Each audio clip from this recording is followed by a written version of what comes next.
Good morning, Radhe Radhe friends. कैसे हो आप सभी। वीडियो अच्छी लगे तो लाइक कमेंट जरूर करें। तो जगत भाभी की बड़ी मम्मी बनने की खुशी इतना जल्दी उड़न छू क्यों हो गई है? क्या वो कमेंट की वजह से छठियार में नहीं आएंगी? छोटे नवाब जगत भैया को फोन पर क्यों नहीं बुलाए? क्या इनके यहाँ रिवाज है वीडियो में ही इनवाइट करने का, फोन पे आपस में ये बात नहीं करते हैं? आंटी गिफ्ट को लेकर इतनी सफाई क्यों पेश कर रही हैं? और जो बच्चा अभी इस दुनिया में आया ही नहीं है उसका हिस्सा आंटी क्यों लगा रही हैं? साथ में 200 रुपया दिया था छोटे नवाब के बच्चे होने पर। जिस आंटी को जगत भैया का बच्चा होगा तो उनको दिया जाएगा साड़ी। बहुत सारी बातें हैं। अगर आप चैनल पर नए हैं तो प्लीज सब्सक्राइब कर लें। वीडियो अच्छी लगे तो लाइक कमेंट जरूर करें। सबसे पहले बात कर लेते हैं छठियार के वीडियो के बारे में। तो छठियार की वीडियो कल आई है और सब लोग पसंद भी कर रहे हैं। ऐसी वीडियो इसलिए लोग पसंद करते हैं क्योंकि लोगों के घर का फंक्शन देखना अच्छा भी लगता है, क्योंकि अलग अलग स्टेट से लोग वीडियो देखते हैं और सबके रीति रिवाज अलग होते हैं छठियार को लेकर। तो देखने में वास्तव में मजा आता है और खास तौर पे अगर पॉजिटिव वीडियो हो तो बहुत ज्यादा अच्छा लगता है। तो मुझे भी छठियार की वीडियो बहुत अच्छी लगी।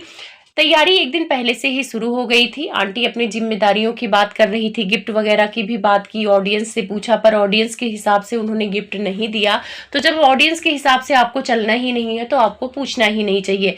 बेंगलोर वाली जिज्जी आंटी बैठकर इस बात का चर्चा कर रही थी कि जो छठियार की रस्म और रिवाज होते हैं वो किस रूम में होंगे। तो वहां पे बेंगलोर वाली जिज्जी ने बोला था कि ये रस्म भैया के कमरे में हुआ था मेरा, तो वहीं पे हो जाए। तो आंटी ने भी बोला कि ठीक है, मेज हटा के वहां पे कर लेंगे छठियार की रस्म।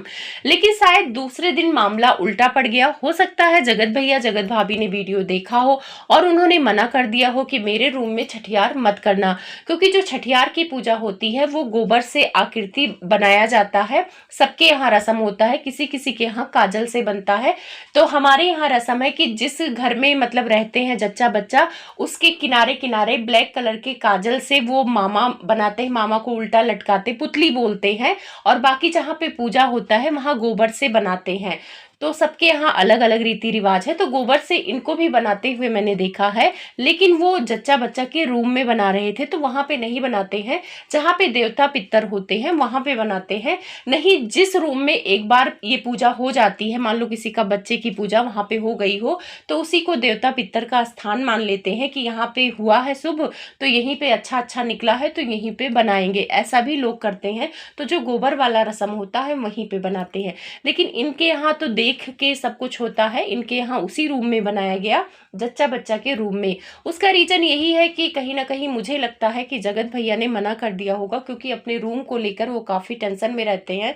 कुछ ना कुछ अपने रूम में अच्छा कराते ही रहते हैं। तो अभी उन्होंने कुछ काम कराए थे अपने रूम में, तो शायद वो अपने रूम को खराब नहीं करना चाह रहे होंगे। लेकिन अगर नियम के अकॉर्डिंग माना जाए तो बेंगलोर वाली जिज्जी का उस रूम में हुआ था, सारा अच्छा अच्छा निकला था, उनके बच्चे सब कुछ स्वस्थ है, अच्छे से है। तो आंटी को उसी रूम में करा देना चाहिए था। रूम आंटी जी की गलती नहीं है, वो तो तैयार थी और कहीं ना कहीं उनके मन में भी था कि चलो वहीं पे हो जाए। लेकिन शायद सामने वाले ने मना कर दिया है, और मना ही किया था। उस दिन आंटी अपसेट भी लग रही थी थोड़ा। तो उस रूम में हो जाता तो उसमें आंटी या छोटे नवाब का फायदा नहीं होता, साथ में फायदा होने वाला होता जगत भैया और जगत भाभी को, क्योंकि देवता पितर उसमें थे। और बच्चे की निस्बत में अगर इनके रूम में वो चीजें हो जाती पूजा, तो शायद हो सकता है कि उसके पुण्य प्रताप से जगत भाभी की भी गोद जल्दी भर जाती। हमारे यहाँ ऐसा कहते हैं। तो बाकी इन लोगों का अपना रीति रिवाज है, उसमें बहुत ज्यादा टीका टिप्पणी करने लायक नहीं है। लेकिन एक दो रिवाज मैंने देखा है जो हम लोगों से मिलता जुलता है। और ये जो बच्चा उछालने वाला रिवाज है वो हम लोगों के यहाँ भी है। तो जो हम लोग के यहाँ भी रिवाज है, जो मालिश करती है वो आती है और आग जलाती है, बच्चे को आग में सेकती है, उसके बाद उछालती है, उसके बाद काजल लगाया जाता है। लेकिन हमारे यहाँ ये नियम नहीं है कि नया कपड़ा नया साड़ी ये चीजें नहीं पहनाई जाती है, ना अलमीरा वगैरह छुआ जाता है। जब 12 दिन हो जाता है तब ये सारी चीजें, किचन हुआ, अलमीरा हुआ या नल छूने का जो होता है ये रिवाज होता है। ऐसे ही अचानक नहीं कि अपने नए कपड़े छू लो या पहनने लगो, ऐसा कुछ नहीं होता है। हमारे यहाँ नहान होता है, 3 नहान होता है, वो भी पंडित जी निकालते हैं तिथि के अनुसार होता है। और लास्ट का जो नहान होता है, सारा कपड़ा बिस्तर सब कुछ धोबी नाती है वो ले जाती है, वो धुल के लाती है, उनका नेग होता है। बाकी छठियार के दिन नया कपड़ा इसीलिए नहीं पहनाते हैं लेडीज को, बच्चे को पहना देते हैं क्योंकि लेडीज का शरीर कमजोर होता है और मेकअप वगैरह नहीं कराने देते हैं। साफ सुथरा कपड़ा पहना देते हैं लेकिन पुराना पहना देते हैं, और उस दिन सिंदूर बिंदी वगैरह लगा देते हैं क्योंकि उससे पहले नहीं लगाया जाता है। तो यहाँ पे मैंने भंजना को देखा, ऑपरेशन से बच्चा हुआ है और जिस हिसाब से वो आराम से पैर फोल्ड करके बैठी हुई है, इतना मेकअप की है, तैयार हुई है। इसीलिए कहते हैं रील और रियल लाइफ में कितना अंतर हो जाता है। इन लोगों के दिमाग में ये चल रहा है कि चलो मैं थोड़ा सा दर्द बर्दाश्त कर लूंगी, लेकिन सच संवर लूंगी, अच्छे से तैयार हो जाऊंगी तो मेरी रील बन जाएंगी, क्योंकि इन लोगों को रील बनाना होता है। बाकी जो रियल लाइफ में होते हैं उनको रील का तो टेंशन नहीं रहता है कि उससे पैसे कमाने हैं, उनको ये टेंशन रहता है कि मतलब सामने वाले की तबीयत ना खराब हो, सामने वाले का शरीर अच्छा रहे। लेकिन इन लोगों को शरीर से मतलब नहीं है, रील से मतलब है। और छोटे नवाब को भी मैंने डिस्कस करते हुए देखा एडिटर से कि वो रील की बात कर रहे थे कि इतनी रील जानी चाहिए, इतना वाईटी पे जाना चाहिए। तो कहीं ना कहीं छोटी वाली भी इन सारी चीज़ों में साथ दे रही है। मैं ये नहीं कहती हूँ कि तैयार नहीं होना चाहिए था, लेकिन इतना रिस्क लेके तैयार होने की ज़रूरत नहीं थी। रील बनाने का बहुत मौका पड़ा है, शरीर एक बार मतलब खराब हो जाएगा ना तो जिंदगी भर के लिए आपको टेंशन हो जाएगी, दर्द होगा, ये सारी चीजें होंगी। तो जिस हिसाब से भंजना रिस्क ले रही है वैसा नहीं लेना चाहिए, लेकिन क्या ही कह सकते हैं। और आंटी को भी डांटना चाहिए। मैं मानती हूँ कि अगर इनके यहाँ रस्म है नया कपड़े पहनाने की, तो नया कपड़े पहनाने में और पूरा मेकअप करने में बहुत अंतर है। आप लोग तो देख ही रहे हैं कि कितनी गर्मी है, और गर्मी में खड़े होके तैयार हुई है, फिर बैठ के रील बनाई है, लिपसिंग की है, तो कितना टाइम लगा होगा। चलो बेंगलोर वाली जिज्जी तैयार हुई, आंटी तैयार हुई, तो उन लोगों का जायज है। ननद तैयार हो जाती है काजल लगाने के टाइम पे, लेकिन भाभी इतना नहीं तैयार होती हैं। हाँ, थोड़ा सा बिंदी सिंदूर लगा लेती है क्योंकि फोटो वगैरह खींचना रहता है तो लोग कर लेते हैं। फिर ये रस्म हुई, काजल लगाई का रस्म हुआ, बहुत अच्छा लगा, मतलब मुझे बहुत अच्छा लगा। छठियार अच्छा लगता है। बस इन लोगों के यहाँ थोड़ा ये अंतर है कि पनीर की सब्जी बनी और पूड़ी बना। हम लोग के यहाँ सब्जी तो चाहे जिसका भी बना दो, लेकिन हमारे यहाँ उड़द की दाल, दही बड़ा और रोटी बनती है, चावल बनता है और पूड़ी भी बनती है। रोटी इसलिए बनती है, रोटी दिया जाता है, जो जच्चा होती है उनको पूड़ी नहीं खिलाया जाता है। हाँ, थोड़ा सा उड़द का दाल और दही बड़ा हल्का दे देते हैं, बाकी 1 महीने तक चावल नहीं दिया जाता है। और ना ठंडा पानी, गर्म पानी ही देते हैं। और मालिश का तो आंटी ने बता ही दिया है कि मालिश वाली लगाएंगी, हाथ पैर मालिश होगा। तो हाँ, सी सेक्शन में भी हाथ पैर में मालिश होता है। तो ये सारी चीज़ें आंटी देख रही हैं। नाउन जो होती हैं, जो रंग लगाती हैं और सारी रस्म करती हैं, वो नेग लेती हैं। पता, हम लोगों के घर में तो साड़ी पसंद आ गया था। मौसी जो साड़ी मैं पहनी हुई थी छठियार के दिन काजल लगाते समय, साड़ी उनको पसंद आ गई थी, बोला था निकाल के दो, मुझे यही लेना है।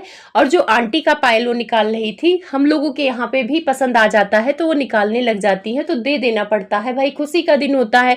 इंसान सोचता है कि बार बार तो ये मांगने आती नहीं है, इन लोगों का भी टाइम है तो मांगती हैं। यहाँ पे आंटी ने बहुत अच्छा किया जो पायल दे दिया है, क्योंकि कमी भगवान ने दिया नहीं है और उसी हिसाब से वो निकाल भी रही हैं। अगर कोई वैसा थोड़ा सा मध्यम होता तो ना भी निकालती, ऐसा नहीं है कि नाउन जबरदस्ती ही करती हैं। उनको तो पता था कि आंटी दे देंगी तो इसीलिए वो दे दी।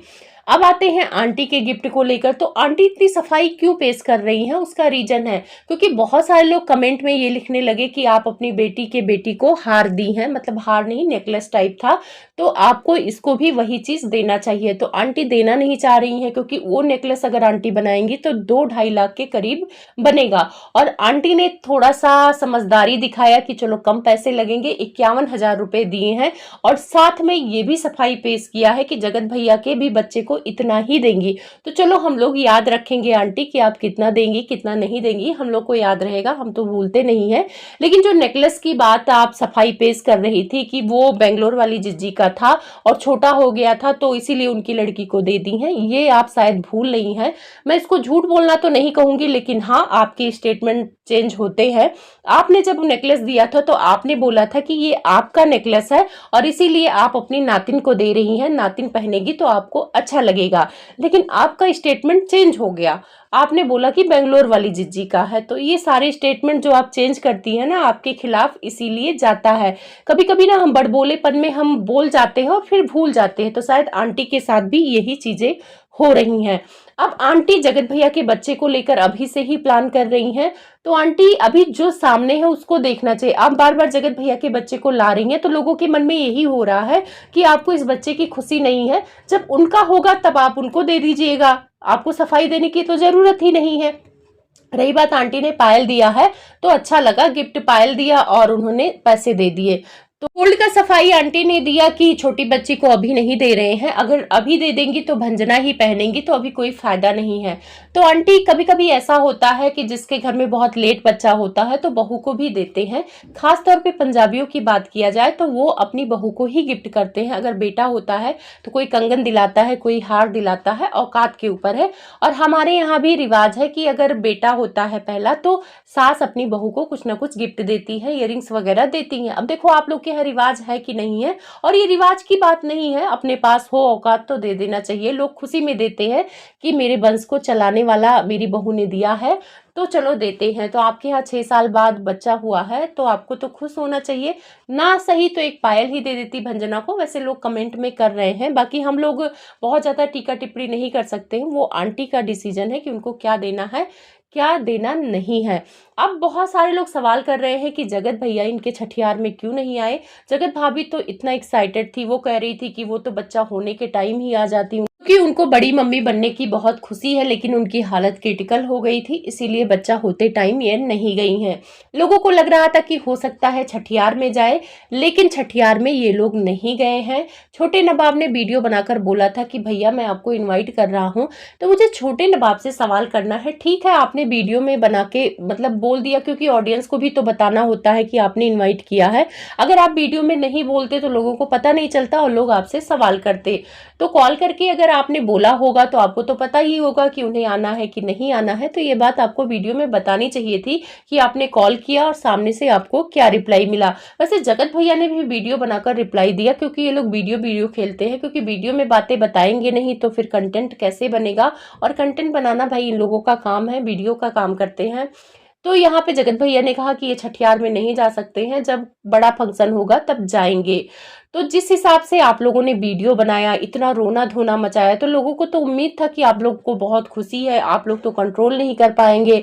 और जगत भैया भी बोल रहे थे कि बहुत ग्रैंड पार्टी होगी, ऐसा होगा वैसा होगा छठियार में, तो ये लोग नहीं गए। अब पता कमेंट में कुछ लोग ऐसे लिख रहे हैं कि जगत भाभी को किसी ने कह दिया है कि तुम उनके बच्चे को मत छूना, तो इसीलिए नहीं जा रही हैं गुस्से से जगत भाभी। तो उस हिसाब से तो इनको बहुत ज्यादा कमेंट आता है, डांस करने को लेकर इनको गलत गलत बोला जाता है कि तुम ये लग रही हो, तुम वो लग रही हो।